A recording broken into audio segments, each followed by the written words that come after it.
오늘장 뜨거웠던 이슈 정리해보면서 투자 시그널 높여보겠습니다. 헤르메스 스탁의 하창환 본부장님과 함께합니다. 어서 오세요. 안녕하십니까. 네, 반갑습니다. 네, 국내 증시 오늘 다양한 섹터가 오랜만에 오른 만큼 많은 이슈가 나왔습니다. 흐름 잘 잡아서 투자해야겠죠. 저희 첫 번째 이슈부터 화면으로 확인해 보겠습니다. 첫 번째 이슈입니다. 게임주 남들 몰래 주가 턴어라운드입니다. 네, 최근 부진했던 게임주가 오랜만에 오늘 손잡고 상승을 했습니다. 오늘 상승의 원인은 뭐라고 보시는지요? 일단 게임주들이 이제 바닥권에서 좀 전반적인 상승 기조가 나오고 있는 상황이고 네. 또 신작에 대한 모멘텀 기대감이 일부 있는 그런 기업들이 있어요. 그리고 또 7월 2일에 시프트업에 대한 상장이 있기 때문에 그런 뭐 여러 가지 부분들이 이제 게임주에겐 좀 긍정적인 영향을 준 것이 아닌가라고 보고 있는 상황입니다. 네. 근데 이제 게임주 같은 경우는 좀 원론적으로 해결을 해야 되는 부분들이 있기 때문에 그런 것들이 조금 명확하게 해결이 되지 않는다라고 한다면 현재 시점에서는 뭐 신작에 대한 그런 모멘텀으로 좀 보셔야 된다거나 아니면은 정말 구조적인 어떤 정부 네. 정책발이 온다거나 뭐 그런 변화가 좀 필요하다라고 생각을 하고 있고요.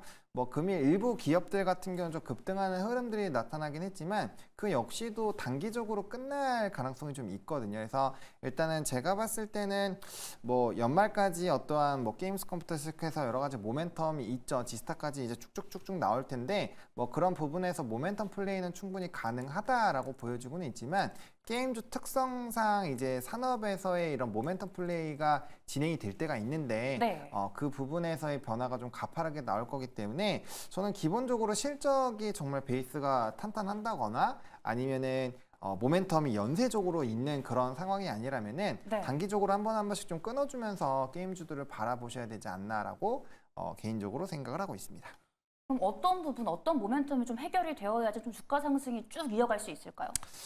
일단 기본적으로 게임주들이 네. 이제 주가의 상승이 나오게 되는 상황들이 어떤 것들이 있냐면 기본적으로 이제 신작에 대한 게임 출시가 됐을 때거든요. 네. 그러니까 신작에 대한 게임 기대감이 높아지면 높아질수록 이제 주가도 같이 높아졌다가 네. 게임이 출시가 돼서 일매출이 딱 나왔을 때 그 예상치랑 유사하게 나온다라고 한다면 게임주가 그때는 안 빠져요.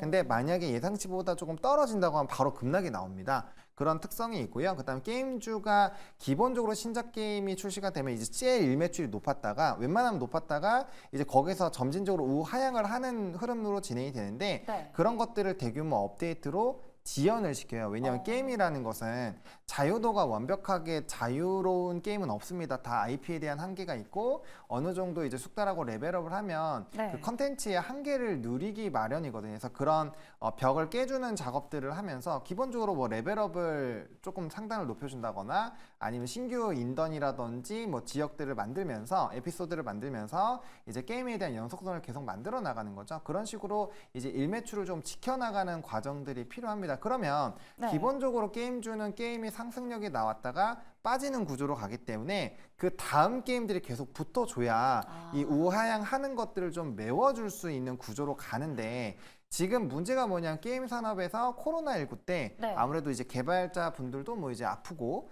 또 이제 작업이 잘 진행이 되지 않다 보니까 신작들이 대거 밀리는 상황들이 생겼고 네. 그때부터 게임주들이 완전 박살나기 시작을 했거든요. 그러니까 그 게임 산업의 메커니즘을 이해를 해보시면은 오케이 그 회사마다 주력 IP들이 있고 거기서 매출이 잘 나오지만 네. 신작이 붙어주지 못했기 때문에 이 기본적인 펀더가 자꾸 떨어지는 그런 상황이 마련이 됐다라고 보시면 됩니다. 그래서 기본적으로 게임주는 그 부분에서의 명확한 해결이 되지 않으면 네. 상당히 어렵다라는 점. 그리고 이제 저보다 두세 살 정도 어린 친구들까지는 네. 사실 이제 우리나라에서 가장 핫하게 게임을 휩쓸었던 게 MMORPG라고 해서 네네네. 우리가 키우고 뭐 이제 같이 팀을 이뤄서 레이드라고 해서 막 던전 보스를 잡으면서 이제 아이템을 얻는 그런 게임들을 네네. 많이 했는데 문제가 뭐냐면 지금 세대들은 그런 거 별로 안 좋아해요. 다 모바일 게임 하고 하기 그렇죠. 때문에 그렇죠. 게임의 특성 자체가 많이 달라졌다는 겁니다. 그러니까 제가 학생일 때 그리고 제가 코올 때는 게임계와 사실 가요계의 르네상스 시대라고 저는 생각을 하고 있는데 뭐 한때 정말 이름을 날렸던 리니지, 뭐 와우, 네. 아이온 이거 다 MMORPG 해보신 분들은 정말 그냥 밤새도록 계속 해오셨던 틀어놓고 움직여야 되잖아요. 그렇죠. 네. 그런 경험들이 아마 있으실 텐데 그런 이제 그런 걸 즐기던 세대들이 이제 지나갔다라는 거예요. 그러면 기본적으로 유저 수는 계속 줄어드는 상황에서 일매출을 지켜줘야 되기 때문에 네. 과금을 계속적으로 강하게 할 수밖에 없었던 상황이고 그게 이제 마니아층에서는 굉장히 거부감이 생기는 거죠. 그런 부분에서 네. 좀 주력적인 게임주들이 무너지기 시작을 했고 그게 전반적인 투심에 안 좋게 됐기 때문에 그런 그 외적인 것들을 좀 잘 체크를 해보셔야 된다는 점에서 게임주는 일단 기본적으로 그게 있고요. 뭐 나머지는 조금 이따 설명드리겠지만 아무튼 해결해야 될 부분이 한두 가지가 아니다. 라고 말씀을 드리고 싶습니다. 게임이 아무리 잘 나가는 주력 산업에 있어도 신작이 계속 밀어줘야지 그 모멘텀을 갖고 이어나갈 수 있다는 말씀이시잖아요. 네. 근데 오늘 뭐 NC소프트나 드래곤플라이 올랐습니다. 오른 이유는요? 일단은 뭐 각각은 개별적인 이슈가 있습니다. 일단 NC소프트 같은 경우는 회사를 분할한다라는 이슈가 있었습니다. 이제 두 가지 회사로 분할을 하고 네. 또 추가적으로 이제 TL이라고 최근에 나온 게임이 있는데 거기서 대규모 업데이트를 진행을 한다라는 내용이 나왔습니다. 제가 앞서 말씀드린 것처럼 네. 일매출이 떨어지는 거를 잡아주거나 오히려 다시 반전을 시키는 게 대규모 업데이트이기 때문에 네. 그 부분에서 좀 기대감이 높았고요. 일단 기본적으로 NC소프트는 앞서 말씀드린 것처럼 이제 과금 체제가 굉장히 강한 게임이에요. 그런 상황이었기 때문에 정액제 게임이기도 했었고요. 그러다 네. 보니까 그 부분에서 좀 논란이 상당히 많이 있었죠. 특히나 우리나라에서 확률 조작 관련된 부분에서 좀 이슈가 많이 있었기 때문에 그런 부분에서 이제 유저들과 좀 소통을 하겠다라는 내용들이 나왔고 상당히 긴 시간 동안에 회의를 좀 진행을 해서 거의 4시간 정도 진행을 했다라고 해요. 네. 그러니까 그만큼 회사에서 그런 개선 의지를 좀 보였다라는 점. 아직까지는 이제 뭐 저도 마찬가지고 만약에 그런 구조가 많이 좋아지게 된다면 또 게임을 또 어떻게든 해볼 수 있는 그런 상황이거든요. 아직까지 그런 체력들은 있어요. 그래서 그런 상황이 된다면 네. 단기적인 반등은 좀 나올 수 있다라는 점. 그리고 드래곤 플레이 같은 경우 게임 관련된 부분도 있지만 최근에 이제 디지털 치료 디바이스 관련된 FDA 승인 관련된 이슈가 있었고요. 그거 관련된 부분에서 바닥권에서 거래량이 좀 동반하면서 움직임이 나타나고 있었다라는 점. 그리고 중국 쪽에서 파노나 이런 이벤트가 터질 때 좀 탄력적으로 움직이는 그런 이슈들이 있었기 때문에 개별적인 모멘텀으로 조금 움직였다라고 보시면 좋을 것 같습니다. 네, NC소프트랑 드래곤플라이 오늘 올랐던 이유 짚어주셨고요. 방금 전에 그 모바일 게임 이야기 하셨잖아요. 네. 그럼 한국 모바일 게임 이 시장에서는 좀 상승 룸 열려 있을까요? 어떻게 보세요? 사실 굉장히 제한적이다라고 생각을 하고 있습니다. 왜냐면 이게 게임에 대해서 조금 관심이 있으신 분들은 아시겠지만 과거에는 우리나라가 게임이 너무 잘 돼가지고 중국 쪽에 수출을 많이 했어요. 그래서 텐센트라는 기업에 이제 게임을 넣어서 이제 퍼블리싱을 해주는 그런 식으로 진행이 됐는데 그러다 보니까 이제 IP들이나 이런 내용들이 많이 뺏기게 됐습니다. 그래서 좀 시장에서 잠식을 많이 당했고 그래서 지금 핸드폰 그 모바일 게임 시장에서 우리나라의 규모보다 중국 시장이 압도해요. 우리나라 1등이 중국 시장으로 가면 지금 15등 이내 들까 말까 합니다. 이유가 뭘까요? 갑자기 중국이 치고 올라온 이유는? 일단은 앞서 말씀드렸던 것처럼 우리나라가 굉장히 강했었던 게임 문화들을 그쪽에서 이제 퍼블리싱을 하면서 많이 가져가는 구조였고요. 또 우리나라에 들어오는 외국 게임 산업들은 기업들은 사실 규제가 크지 않아요. 하지만 우리나라가 이제 중국에서 뭔가 게임을 한다. 그러면 기본적으로 퍼블리싱으로 진행을 해야 되기 때문에 큰 수익을 얻기가 어렵고요. 그 다음에 우리나라가 자체적으로 운영을 하기 위해서는 또 다른 인증을 받아야 되는데 그게 받기가 굉장히 어렵습니다. 그래서 그런 것들을 하지 않고 퍼블리싱 관점으로 넘어가게 되면 이게 게임이 잘 될수록 우리나라 기업보다는 중국 기업이 또 돈을 벌어요. 그러니까 구조적으로 사실은 쉽지 않다라는 얘기입니다. 그래서 그런 부분들이 해결이 되지 않은 문제고 또 우리나라에서도 마찬가지죠. 그러니까 우리나라에 들어오는 중국 쪽 게임들에 대한 규제가 그렇게 크게 없기 때문에 아무래도 경쟁력 부분에서 조금의 이슈가 될 수 있는 상황이고요. 그 다음에 무엇보다 확률 조작이나 이런 것도 우리나라 국내 사무실이 없으면 아무래도 이제 뭐 이런 제재를 하기 어려운 상황으로 제가 알고 있거든요. 그런 것들도 사실은 국내 게임 종목군들이 좀 상당히 힘들게 되는 그런 요인이다. 그리고 아마 처음에는 다들 재밌게 하셨을 거예요. 근데 다들 뭐 이미지만 바뀌고 그렇지 뭐 자동 사냥이라는 걸 하기 때문에 사실 MMORPG는 내가 밤새서 하는 게 원래는 그게 그 내 손으로 한 땀 한 땀 키우는 게 핵심인데 그냥 자동 사냥을 하니까 사실상 플랫폼이 비슷하고 스토리가 비슷하면 크게 이제 거기서 매력도가 떨어진다라는 거죠. 그래서 그런 부분들도 좀 한몫의 역할을 한 것이 아닌가라고 생각을 하고 있습니다. 네, 방금 전에 우리나라에서 들어오는 중국 기업에 대한 제재는 조금 심하지 않다라고 하시잖아요. 근데 네. 반대로 우리나라에서 중국을 가려면 파노를 발급받아야 되잖아요. 네네. 이미 파노에 대해서 발급을 받은 기업도 있고 심사 중인 기업도 있는데 여기서 우려해야 할 부분이 있다는데요. 사실 이제 파노 부분은 아시겠지만 중국 쪽에서 굉장히 타이트하게 관리를 하고 있습니다. 그래서 외자 파노가 나오기는 합니다만 사실상 뭐 최근에 이제 중국 간의 관계가 개선이 되면서 일부 나오긴 했습니다만 네. 상당 기간 동안 안 나왔어요. 그게 사드 이후부터는 굉장히 많이 좀 냉각이 되어 있다라고 보시면 좋을 것 같고요. 중국 정부가 만약에 게임 산업을 자꾸 자주 뒤집어 엎어요. 네. 그런 상황이 발생됐을 땐 거의 이제 동결이라고 보시면 될 것 같고요. 또 최근에 중국 내부에서도 이런 연령 제한 부분들 그런 규제가 한 번씩 있었거든요. 그러니까 네. 그런 것들이 있을 때마다 게임 산업은 상당히 많이 흔들리기 때문에 뭐 파노뿐만 아니라 중국에 대한 정책에 따라서 상당히 많이 바뀔 수 있는 그런 부담감이 있다라고 이해를 해보시면 좋을 것 같네요. 어쨌든 최근에 뭐 하나일령 해제 기대감으로 공연 쪽에서도 뭐 우리나라 그룹이 가는가 했더니 또 그쵸, 다시 취소됐잖아요. 취소가 됐잖아요. 이 게임 쪽도 마찬가지라는 괴를 같이 한다라고 보시고 계시는 거네요. 그러면 그렇죠. 예, 변수가 상당히 많이 생길 수 있다라고 보시면 될 것 같습니다. 그래도요. 저희 이제 21년 크래프톤 상장 이후에 3년 만에 대여가 나왔습니다. 이제 시프트업의 IPO가 예정이 돼 있는데요. 제2의 크래프톤 될 수 있을까요?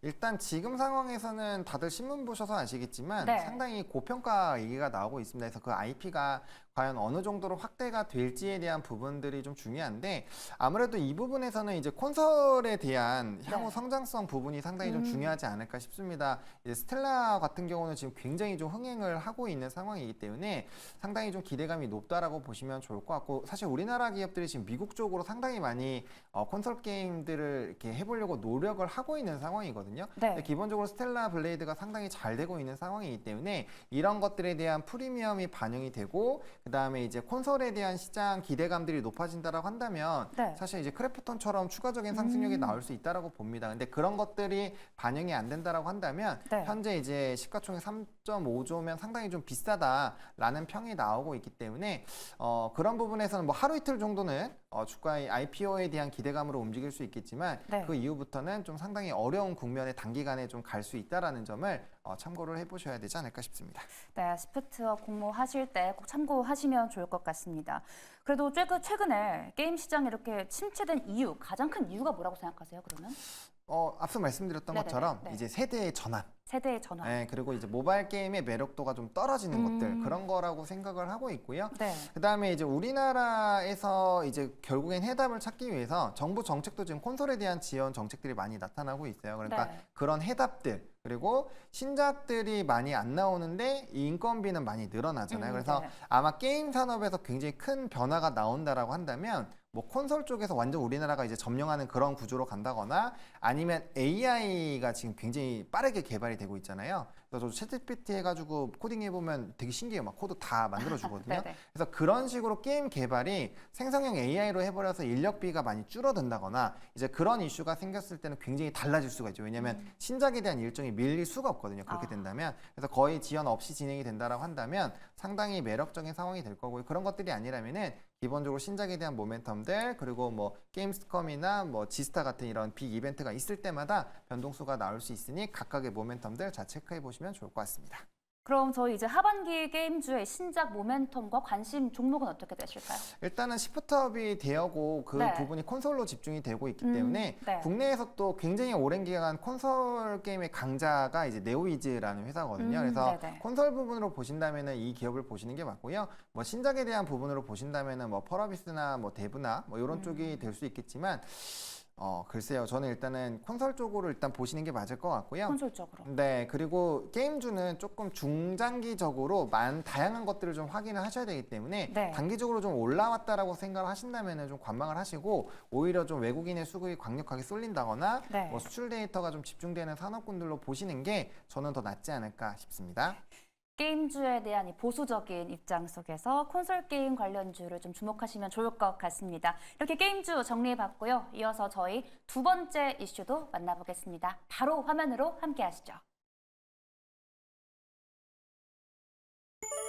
네, 두 번째 이슈입니다. 미국 변압기 부족, 재생에너지 프로젝트 좌초 위기입니다.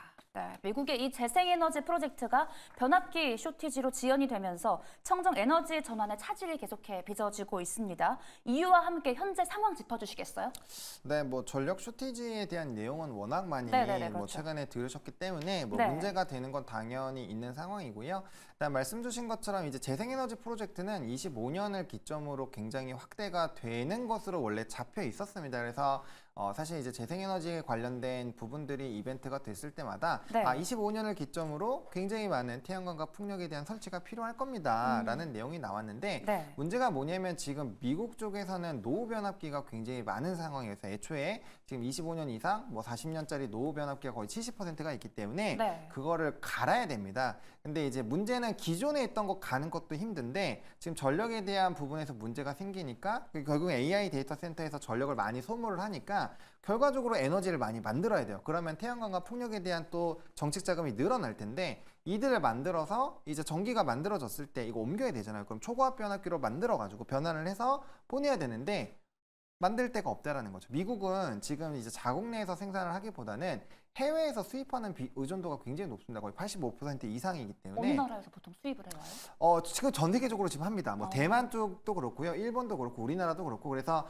지금 전 세계적으로 변압기는 대부분 초고압 변압기를 다룰 수 있는 회사들 같은 경우는 주가가 거의 다 고공행진이에요. 그래서 굉장히 좀 주가가 많이 올랐기 때문에 그 부분에서 우리나라도 미국발 수출 비중이 상당히 높았던 HD, 현대, 일렉트릭 지금도 최고로 그 비중이 높죠. 그래서 그런 종목군들이 계속적으로 고공행진을 했었던 게 이 미국 쪽에서 이런 변압기에 대한 교체 수요가 워낙 큰 상황이고 10년 만에 온 사이클이기 때문에 이게 굉장히 큽니다. 거기에다가 지금 추가적으로 이제 봐야 되는 재생에너지부터 시작해서 뭐 나머지 뭐 인프라도 그렇고요. 네. 그다음 전쟁도 있고요. 지금 굉장히 많은 상황이기 때문에 그 이슈가 미국에서만 일어나는 게 아니라 또 유럽이라든지 기타 지역에서도 만들어지고 있다라는 거죠. 그럼 생산하는데 생각보다 시간이 걸리고 변압기 산업을 공부해 보시면 아시겠지만 그 산업이 되게 길어요.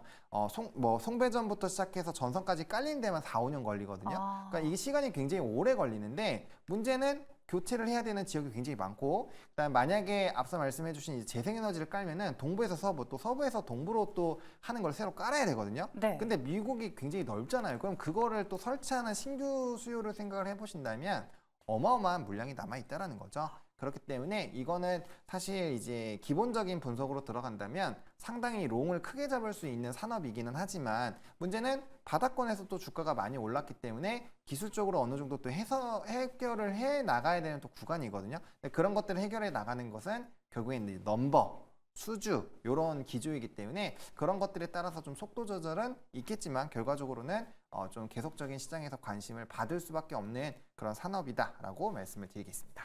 어떻게 보면 이 변압기 쪽이 AI가 쏘아올린 큰 공이 아닐까 싶습니다. 그렇다면 이 변압기의 교체 사이클이랑 신규 수요 전망은 어떻게 보고 계실까요?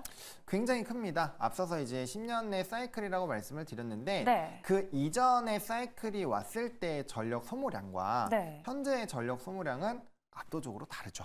네, 그렇기 때문에 일단은 이 양 자체가 상당히 다르다라는 점이고 그다음에 이제 27일이죠. 이제 목요일, 금요일 넘어갈 때 이제 현재 시간으로 목요일 날 네. 이제 바이든과 트럼프의 이런 TV 대선 토론이 있는데 그렇죠. 두 후보의 이제 공통적인 부분 안에 두 가지 산업이 있는데 그중 하나가 전력이 들어 있습니다. 그러니까 누가 되든지 간에 전력 부분에서는 이벤트가 된다라는 거죠. 네. 그리고 이제 AI 쪽에서의 모멘텀이 상당히 큰데 이 AI 데이터 센터가 지금 전 세계적으로 어마어마하게 퍼져나가고 있어요. 그러니까 사실은 이제 챗 GPT에서만 유료화를 하는 것이 아니라 다른 지금 생성형 AI 쪽에서도 지금 유료화를 하고 있다라는 거고 그를 위해서는 굉장히 많은 또 데이터 센터들 이런 것들을 만들어야 돼요. 그러니까 이게 지금 퍼져나가는 게 어마어마하다라고 보시면 좋을 것 같고 지정학적 리스크가 있다 보니까 유럽 지역에서도 에너지 자립도를 위해서 지금 풍력과 태양광 워낙 많이 하는 지역인데 이걸 더 확대를 해버렸다라는 거죠. 그럼 그들도 많이 해야 돼요. 사우디 네옴시티에서 당연히 그 전기 왔다 갔다 해야 되니까 네. 변압기 필요하죠. 또 러시아와 우크라이나 전쟁했으니까 복구할 때 당연히 변압기 깔아야 됩니다. 중동도 마찬가지예요. 그러니까 지금 추가적으로 변압기가 만들어져야 되는 부분이 상당히 많고요.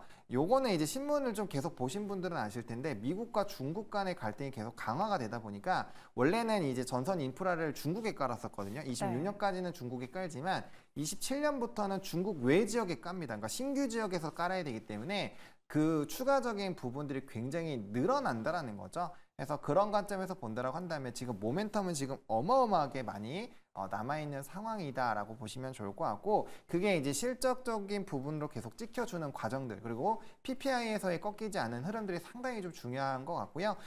최근에 약간의 좀 뭐 대장주인 HD 현대일렉트릭은 이 우상향을 계속적으로 하고 있지만 네네. 나머지 종목군들은 사실 조금 비실비실하거든요. 오. 좀 이제 단기 박스권에서 움직임이 나타나고 있는데, 그거는 요번에 나왔던 6월달 수출 데이터의 변압기 수치가 5월달 대비했을 때 크게 변동이 없어요. 이유가 그러니까 뭘까요? 아무래도 이제 계속적으로 높아졌다가 지금 단기적으로 조정이 나오고 있는데, 아무리 산업적인 흐름에서 이벤트가 터지더라도 이게 매달 수출이 이렇게 올라가긴 쉽지 않다라는 거죠. 산업의 사이클이 있으니까. 그래서 네. 그런 추이에서의 좀 쉬어가는 흐름들이 나타나고 있는데, 여기서 다시 지금 산업적으로 봤을 땐 다시 올라갈 확률이 높기 때문에 그러한 과정이 나왔을 때 수출 데이터 기반으로 다시 한번 상승이 나올 수 있으니까 그런 데이터들도 좀 면밀하게 보실 필요는 있겠다라고 정리 드리겠습니다. 네, 변압기 섹터가 최근에 올라서 뭐 고점에 대한 리스크는 있을 수 있겠지만 좋은 모멘텀들이 많기에 정말 매력적인 섹터가 아닐까 싶습니다. 그렇다면 이 변압기 관련주 어떤 종목들이 있을까요? 사실 이제 크게 세 가지 분류로 좀 나눠서 보시면 될 것 세 같아요. 가지요. 일단 산업적으로 이제 변압기 산업을 나는 가장 조금 묵직하게 좀 장기로 끌고 가고 싶다라고 하시면은 네. 해외 수주 모멘텀이 큰 기업들로 보시면 됩니다. 대표적으로 이제 HD 현대일렉트릭, 뭐 LS 일렉트릭, 효성중공업, 재룡전기 이런 종목군들이 그런 종목이라고 보시면 될 것 같고요. 아시다시피 관련된 종목군들 중에서 가장 오랜 기간 네. 상승도 나오고 주가의 상승력도 가장 크게 나온 종목군들이죠. 그래서 이제 해외 수주를 가장 기반으로 보시면 좋을 것 같고, 두 번째로는 최근에 좀 시끌시끌한 뭐 재룡 산업이라든지 세명전기라든지 이런 쪽은 이제 국내에 모멘텀이 있는 기업들입니다. 사실 우리나라에서도 제11차 기본전력 계획을 하고 있는 상황이고, 우리나라에서도 원전 3기 뭐 그다음에 이제 앞으로 전력과 변압기 쪽에서의 네. 강화 흐름들이 나타나고 있고 또 특별법이 나오고 있거든요. 그러면 국내발 비중이 높은 그런 기업들이 당연히 이벤트가 되겠죠. 그래서 요거는 이제 정책발 모멘텀이 끝나면 좀 소멸이 될 확률이 높습니다. 우리나라에서도 전력 인프라를 확대를 하지만 그 기간 자체가 조금 더 이것도 산업의 사이클이 길기 때문에 네. 좀 부담스럽다라고 보시면 좋을 것 같고요. 마지막으로는 이제 앞서 말씀해주신 뭐 재생에너지 하면 해상풍력이라든지 이런 거 하면은 해저 전선 케이블을 깔아야 되거든요. 그렇죠. 그게 이제 광케이블로 지금 많이 깔리고 있는데, 그 부분에서 이슈가 된다라고 한다면 LS그룹주 쪽과 LS 그룹주. 대한전선 딱 두 가지밖에 없어요. 그래서 만약에 해저 케이블 쪽으로 보신다라고 한다면 두 가지 부분이 있기 때문에 그 안에서 좀 의사결정을 해보시면 좋을 것 같습니다. 네, 뭐 HD 현대일렉트릭, 뭐 LS 그룹주, 재룡전기 정말 다양한 종목군들이 나왔는데 그 중에서 좀 관심 있게 보고 계시는 종목이 있을까요? 네, 저는 HD 현대일렉트릭을 보고 있습니다. 왜냐하면 네. 이 산업 자체가 앞서서 제가 10년 내의 사이클이었고, 이게 기본적으로 6년 정도의 산업 성장이 나왔었던 과거 전례가 있거든요. 근데 이번에는 AI 데이터 센터라든지 이런 게 더 붙으니까 아마 더 확장이 될 확률이 높은데, 네. 지금 이제 작년부터 붐이 일어났기 때문에 이제 1년 반, 거의 2년 차밖에 안 됐거든요. 그럼 향후 앞으로 계속적으로 확대가 될 건데 네. 그 주요 수요원이 해외에 있다라는 거죠. 근데 앞서 말씀드렸던 것처럼 HD 현대 일렉트릭이 미국발 수주 비중이 가장 높고, 그래서 지금 수주 잔고도 굉장히 높은 상황이고 PPI나 이런 것들도 네. 상당히 많이 영향을 주고 있는 상황입니다. 그래서 가장 산업 안에서 묵직하게 영향을 주고 있고, 산업의 성장에서도 가장 대장주 역할을 하고 있죠. 사실 나머지 종목군들을 대부분 다 꺾였는데 HD 현대 일렉트릭만 유일하게 안 꺾이고 있는 상황이 유지가 되고 있습니다. 그래서 그런 부분에서 봤을 때 단연 이 종목으로 보시는 게 맞을 것 같고요. 네. 그다음에 변압기 안에서도 이제 초고압 변압기를 다룰 수 있는 회사가 그렇죠. 몇 개 없어요. 네네. 우리나라에서는 효성중공업, HD 현대일렉트릭, 그리고 LS 일렉트릭인데, LS 일렉트릭이 이번에 이제 미국 쪽으로 진출을 하긴 하지만 원래는 우회적으로 했기 때문에 사실상 그 산업에 대한 흐름들을 다 받지 못했고요. 효성중공업은 아시겠지만 변압기만 사업을 영위하지 않잖아요. 그 비중이 생각보다 적기 때문에 온전히 좀 반영을 못 받았습니다. 근데 그 부분에서 또 이제 초고압 변압기에서 압도적인 기술력을 가지고 있고, 네. 또 사업의 비중이 가장 높은 게 HD 현대일렉트릭이기 때문에 그 부분에서 가장 큰 수혜를 받을 수밖에 없고, 시장에서 가장 주목도를 받았던 게 이 종목이다라고 보시면 될 것 같습니다. 네, 해외 수주 모멘텀 갖고 있는 변압기 대장주 HD 현대 일렉트릭 만나봤습니다. 네, 오늘의 투자 시그널 게임과 이 변압기에서 찾아봤는데요. 다음 주 어떤 흐름 보일지 눈여겨보시기 바랍니다. 지금까지 헤르메스 스탁의 하창환 본부장님과 함께했습니다. 고맙습니다. 감사합니다.